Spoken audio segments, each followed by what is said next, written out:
One guy. Good, we'll come back to that. Should have shot him. Yep. Unless that shotgun, I think it was, is empty, should have shot him. Look at that. No concern. Look at the lack of any urgency in these videos. That's what's evil to me, is a complete, total lack of concern that anyone's going to stop you. Total confidence. We're going to go through this, obviously what happened at Brown. There's not a whole lot of information. Here's what I would caution everybody. There's a lot of fake news circulating because a lot of information has been incorrect or it's incomplete. But we want to go through what's happened at Brown and compare the dialogue on firearms here in the United States to what happened, of course, in Australia over the weekend, which is horrible. And it's a very similar dialogue, both actively and what is omitted.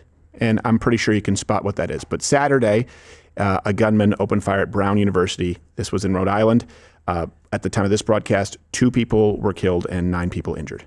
At Brown University, terrified students were seen running from gunfire as others barricaded themselves inside classrooms. 2 students were killed and 9 others injured. Police released footage of who they believe may be a person of interest. Authorities detaining a man in his 20s hours later. And we want to warn you that some images may be disturbing. Now, here's what we do know, that one of the victims was Ella Cook, who was the vice president of the College Republicans there at the school. We do know that this shooter targeted a classroom.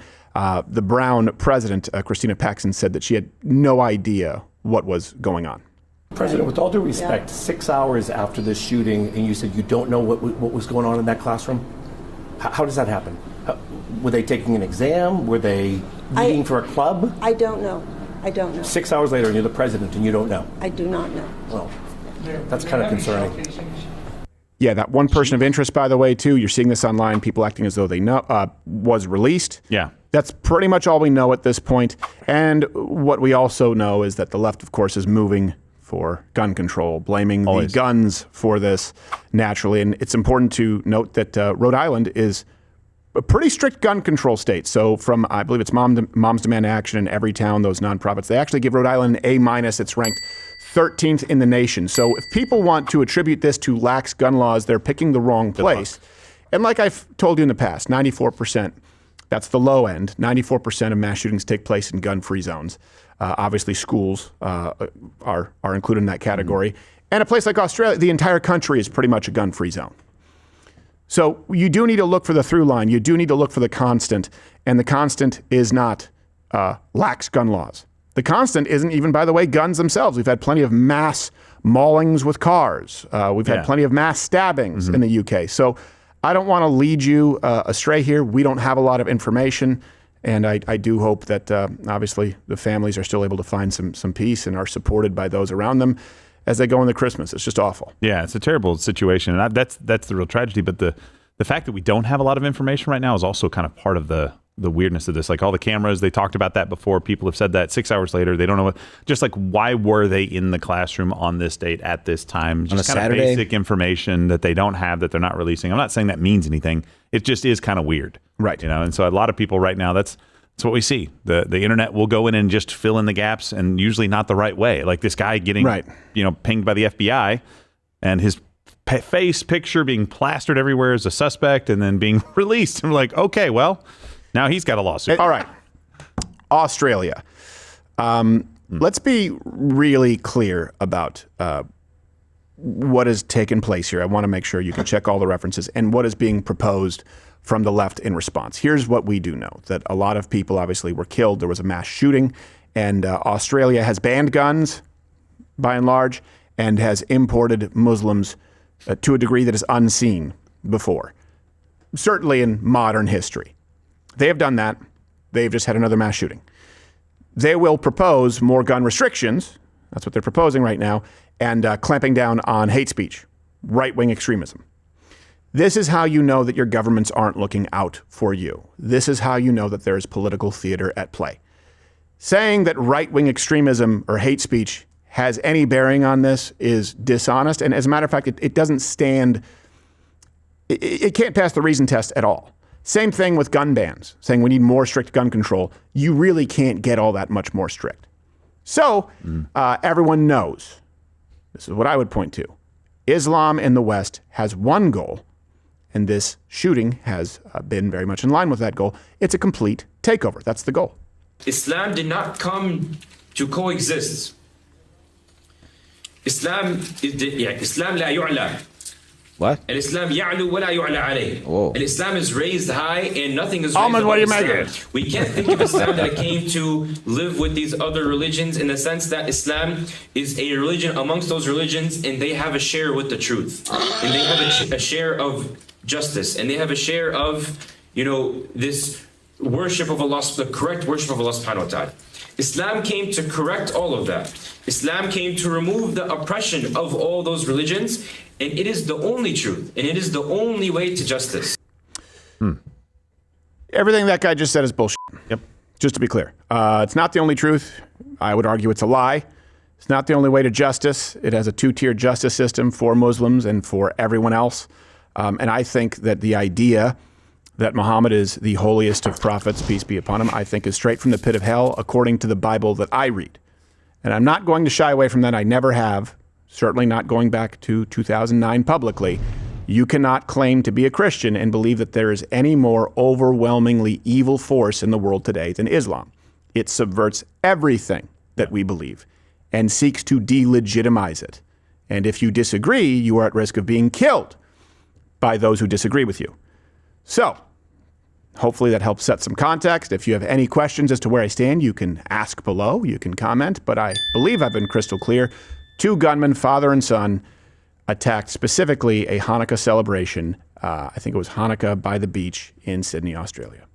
Police were called to Bondi Beach around 6:45 p.m. last night after multiple reports of active shooters. 2 men were firing into crowds of people celebrating the start of Hanukkah at a park in North Bondi.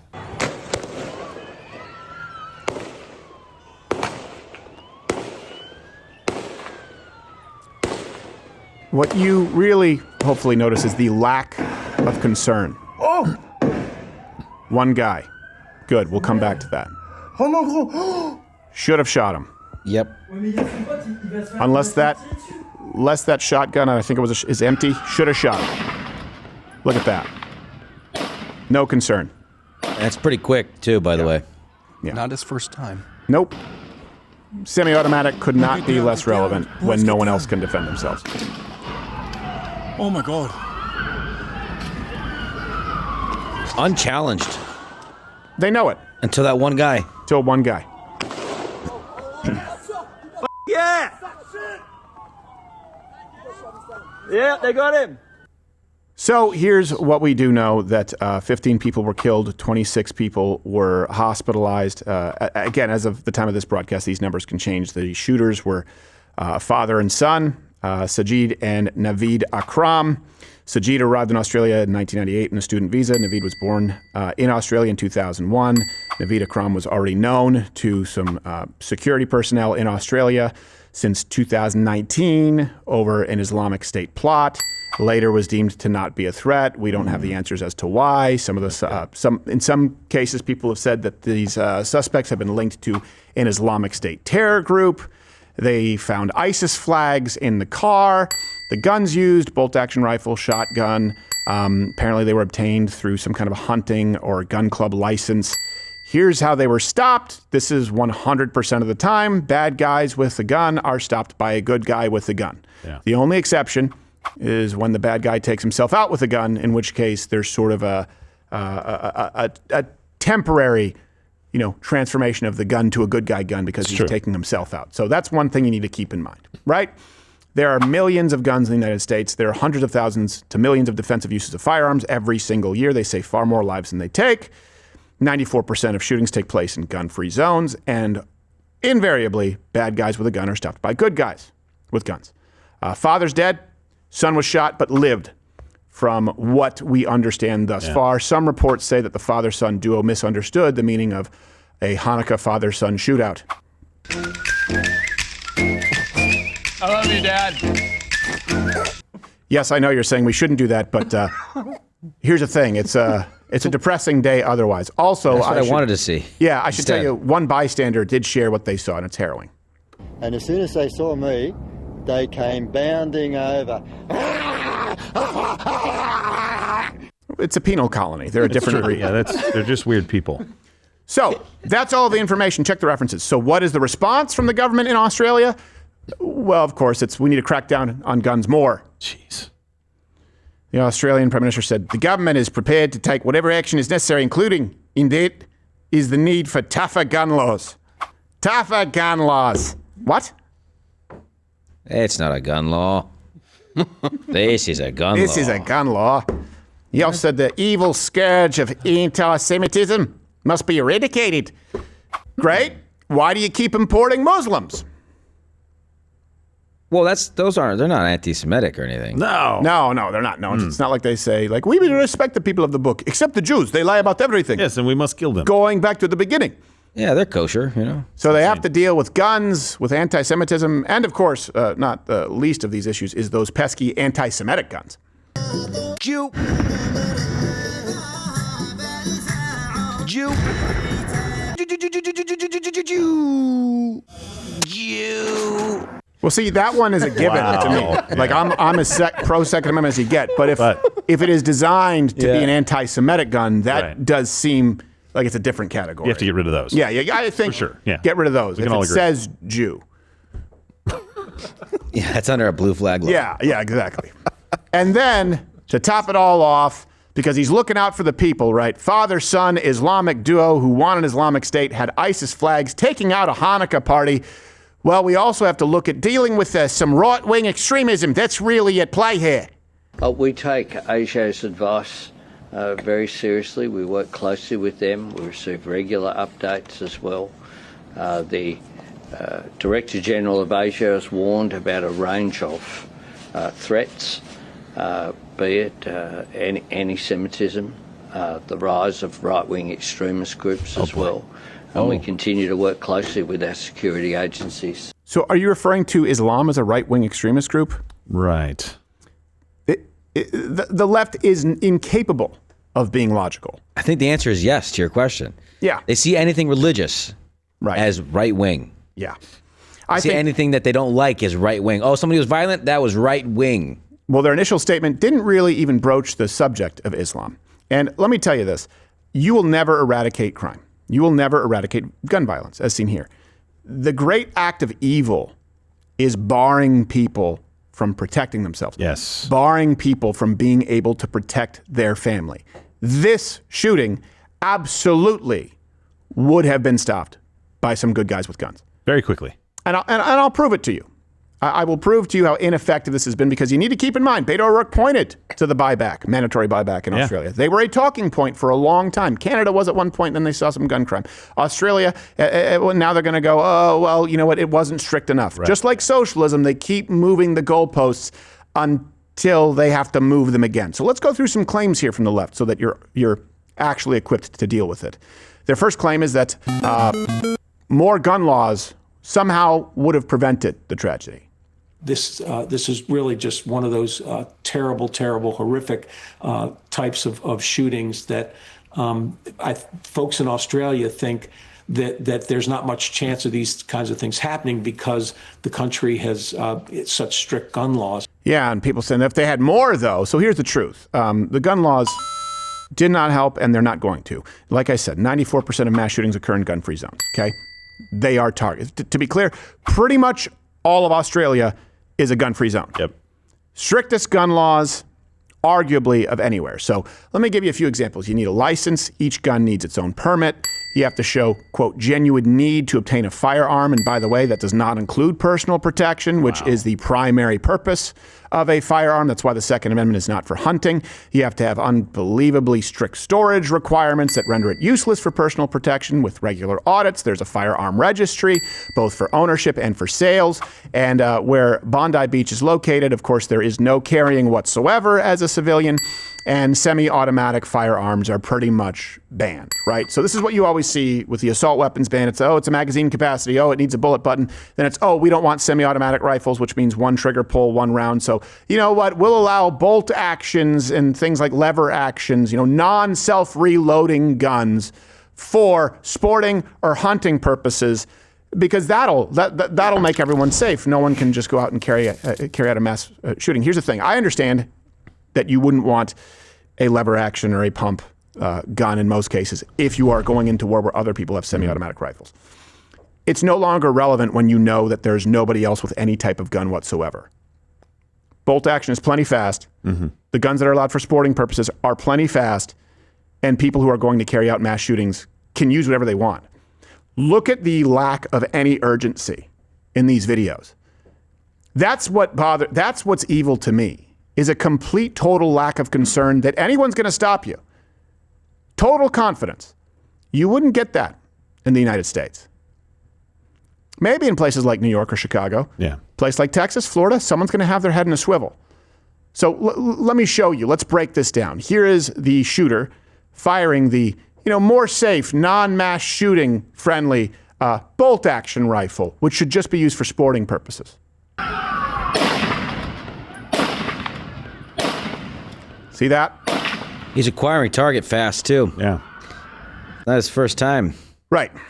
So this is predicated on the idea that, a semi-automatic rifle is what makes a mass shooting possible. Okay, look, guys, I'll show you. That's a bolt action. I've talked about this, a lever action rifle. These, same thing, would not be self-reloading.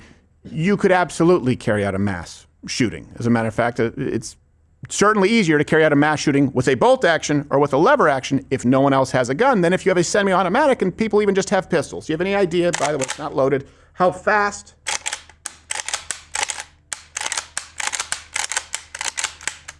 it's that fast.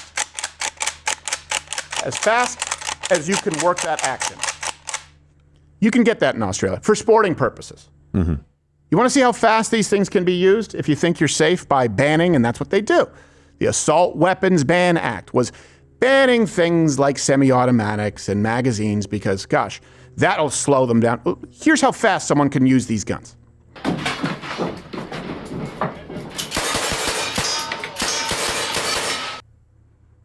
Safe as in your mother's arms if a criminal grabs one.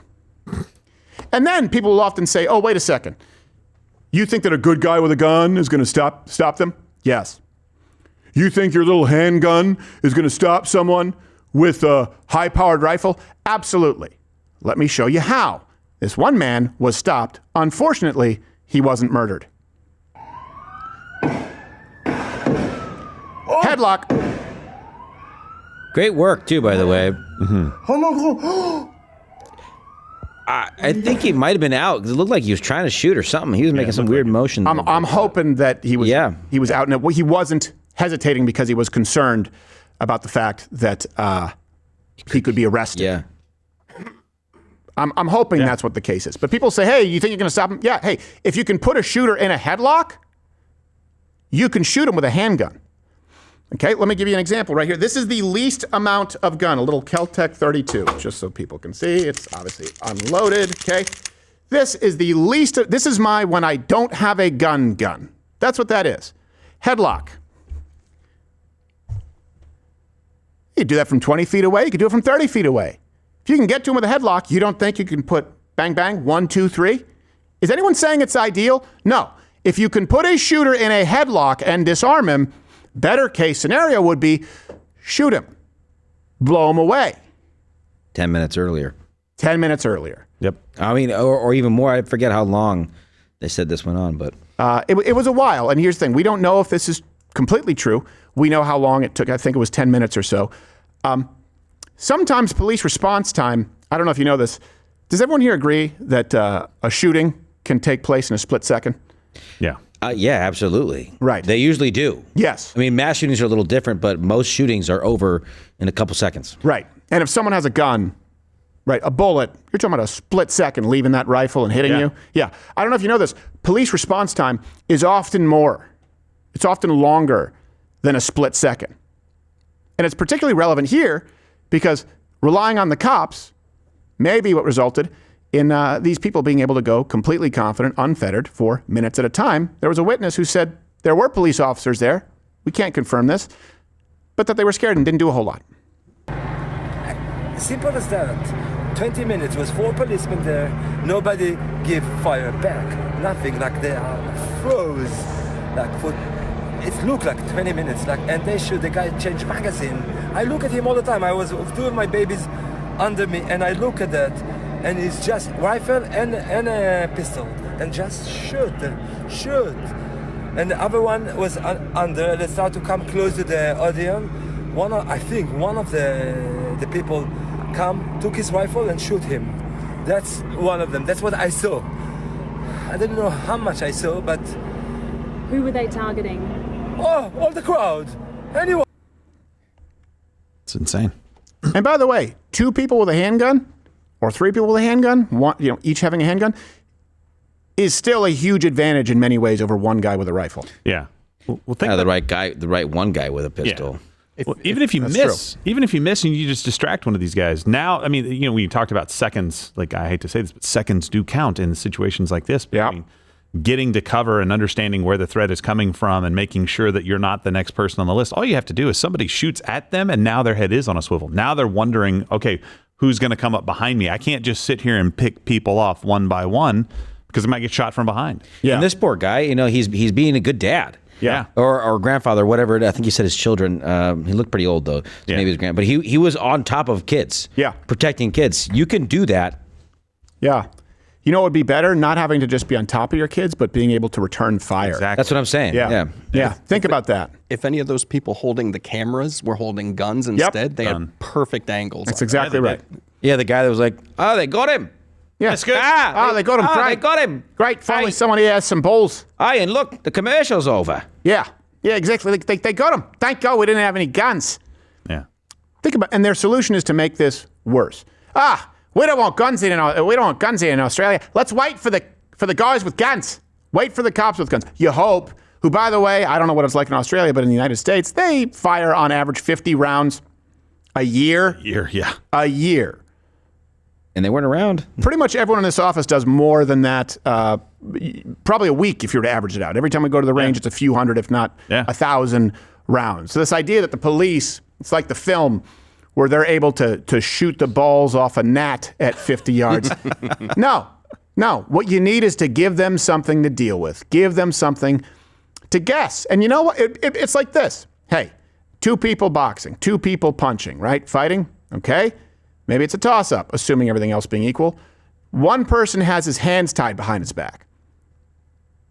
You think the other person's concerned about wailing on his face? He has nothing to defend against. Yeah. That's what a gun-free zone or gun-free country is. And it's evil. It's a fundamental violation of human rights. And unfortunately, a lot of people don't think about that. They don't think about it that way until they get to the point where they go, oh, God. Oh, God, there's nothing I can do.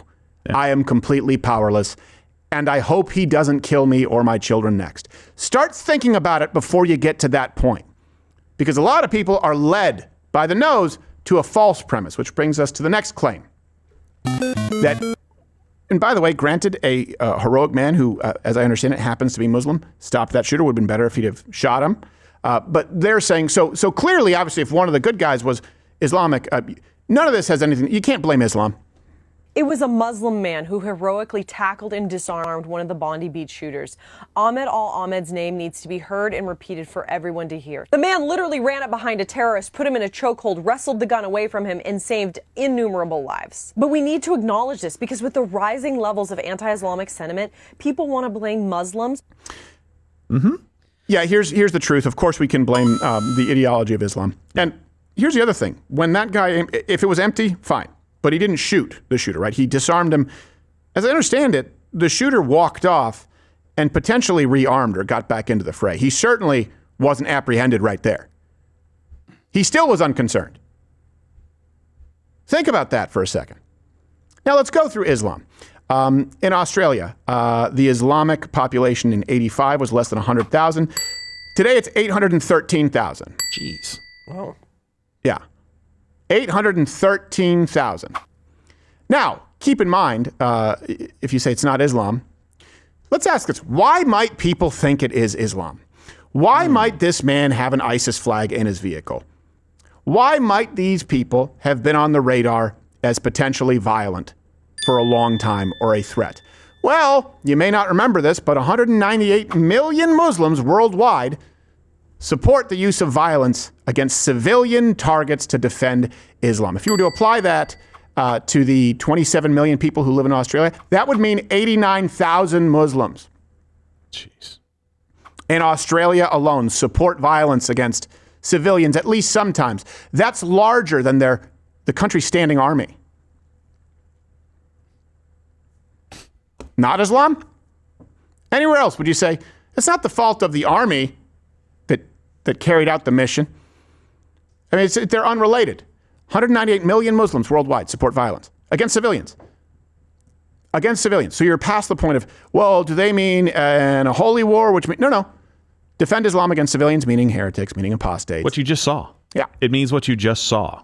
Means what you just saw would be supported by, let's round down, 80,000 Muslims in Australia to some degree or another. Now take those people and give them the confidence of knowing that the entire population is defenseless. Give them even more confidence to know that those people will willingly be subjugated and sent to quarantine camps, for example, during a time like COVID. Australia needs to go a different direction or they have no hope. Yeah. They will cease to be as a nation. Yeah, and so one of the solutions they said, obviously, was tighter gun control. And one of the reasons that he said was that, people change over time. Situations change. I'm like, yeah, like this guy? You had him under surveillance in 2019 to see if he was a threat. I believe there are reports that maybe, and unconfirmed, so we'll have to figure this out, if he did some international travel, some connections to different groups. It's like, so I'm supposed to believe that your tightening of the screws because situations change is going to solve the problem, and you couldn't solve that one? I'm not talking about somebody just becoming mentally unstable in a way that you can't really see. I'm talking about somebody being aligned ideologically to this in the first place, being under investigation and surveillance in 2019, and then potentially making some international travel. You can't figure that one out? If only the left was as unforgiving of Islamists as they are of somebody who posted a racist tweet when they were a teenager. It's true. That follows you for life. Yep. Being part of the Mujahideen, people change. That's right. They're never going to fix it. It never works. It's an island. It's the perfect experiment. The absolute perfect experiment. Unless you melt down every single gun and make sure none ever come in, this will not work. And even then, it wouldn't solve the problems that you're dealing with violence between people. Nope. No, you'd still have weapons. Yes, I mean, you could still make bombs. Drive cars. Still have knives. Still have cars, buses, trains to steal. They'll figure it out. It's Australia. You could train crocodiles, for crying out loud. Everything there is dangerous. Crikey, you could. Yes, you could. And by the way, best way to stay in touch, because this is one of those things you can see the throttling taking place on places like YouTube, a lot of social media. Download the Rumble app. Follow me there. You don't have to live in those social media ghettos where the algorithm tells you what they want you to see. Next claim that you will see regarding Australia is that, well, actually, most Muslims in Australia are good, so it's just Islamophobic. Pierce Morgan posted this response to Tommy Robinson about he said, "You would have wanted Ahmed deported when he came back to Australia from Syria." Yeah, sorry, that's a little bit Australian because I'm in the mode. Here's the thing. Yes, but also the shooters. Yes. Yeah, more importantly. Yeah. The guys who are under investigation. Yeah. Yeah. Here's the truth. Sure, there are some Muslims who can be good Samaritans. I get that. And sure, there can be plenty of Muslims who do good things. And sure, there can be plenty of Muslims who act in a way that is the equivalent of anathema to the Islamic ideology. I know I'm mixing terms there. If they are more secular and they don't, for example, want to kill all infidels. It doesn't matter. It doesn't matter. Muslims don't belong in Western civilization as they seek to subvert it. They don't. I'm getting pretty close to the point where they have to actively denounce it to be in our borders. They have to actively denounce it to be in our borders. Yeah, religious freedom. We don't allow all religions. We don't allow cults. We don't allow cults that are death cults. We don't allow cults that sacrifice people. We don't allow cults in this country or gangs that expressly outline the murder of an entire group of people. That's illegal. I think Islam gets really close. I think it's really close. My source, the Quran. Another source, exactly what they are preaching in mosques in Australia. We can't take away from the fact, first and foremost, that jihad is definitely part of our deen. And as Muslims, we should never ever shy away from this. But Allah has preferred the mujahideen over those who remain with a great reward. And Allah Azza wa Jal prefers those who go out and fight in His path, and He prefers them over those who sit idle. أيها المسلمون عباد الله، من صفات اليهود الغدر والخيانة، أنه لا حل إلا بالجهاد في سبيل الله، والجهاد ماضي No solution other than jihad. Jihad continues until Judgment Day. فالنبي صلى الله عليه وسلم ما فتح البلاد إلا بالجهاد. Jihad is the only solution when it comes to infidels. These are just, by the way, just examples in Australia. What do you think would happen in the States if you had a church praising McVeigh? What do you think would happen if you had a church basically surrounding the Bundy Ranch, which was a dispute over, I believe it was largely mineral rights or land rights? I mean, we saw what happened in Waco, and they actually weren't even hurting anybody. You could argue that it was, well, not argue it was a cult. You could argue that what they were doing there was immoral, absolutely. But they also weren't out there encouraging the defense of something that's not under attack. Right. Right. You have to, what do you mean the only solution? To what? Well, here's the thing. Who's doing anything to you? That's what jihad is. Jihad is a spiritual war, right? Jihad, they will say, well, it means spiritual war. Okay, well, is that outlined? Yes, it is. Anywhere that Islam does not dominate, anywhere that is not an Islamic society requires subjugation. Jihad means it's a constant struggle. That's what it is. Imagine any Christian church in this country saying, killing all, waging war against anyone who is Christian. Just imagine, take a preacher, a Southern preacher, and anyone who doesn't accept Christ, they are your enemy. You will give them a chance to accept Christ, and if they don't, you will kill them. You will follow them from sea to sea, Atlantic to Pacific. Gee, the murder is terrific. You will murder every single last person who rejects Christ. It's the only way to deal with non-Christians in this country, and we will do it until the day of judgment when the horsemen come back. Until then, kill every single last non-Christian if they do not convert. Praise be to Jesus God. If you heard that in this country, now do it at thousands of churches. You think that'd be allowed? Now go down to your local mosque. Go ahead, clip that out of context, people. I dare you. Think it would be tolerated for a second? No. I just swapped Muhammad, Allah for Jesus and God. That's the kind of sermon they get. We don't need anyone who subscribes to that ideology, that religion, in the West. We don't. We just had 2 other Islamic terrorists kill National Guardsmen in D.C. I mean, this happens all the time. Yeah. All the time. And we try and act like, well, most of them, well, sure, most of them are good. If you had a church that preached that, most members still wouldn't go out and kill people because they would be afraid. It doesn't mean that they're unsupportive of the idea. 198 million Muslims worldwide. What I just presented to you as a sermon, if you had 30 million Americans who subscribe to that, for crying out loud, we had people on IRS targeting lists, auditing lists for parent-teacher conferences, for going to Tea Party protests. And we act like this is remotely acceptable because we are the world? Well, as you say, we are the world and coexist, they specifically preach do not coexist. Yeah. That's it. We have to make a decision now. I think it needs to be renounced. I think absolutely. I mean, we've just, for some reason, after 9/11, for some reason, we just got to the point where we're like, oh, I guess it's not politically correct to call this out anymore. Like we can't have the conversation. Again, one of those moments where the left tells us what we can and can't say and talk about. We can't say that this is even radical Islam, which a lot of us took offense to. It's like, well, you don't have to really be that radical. This is Islam. You can just say that.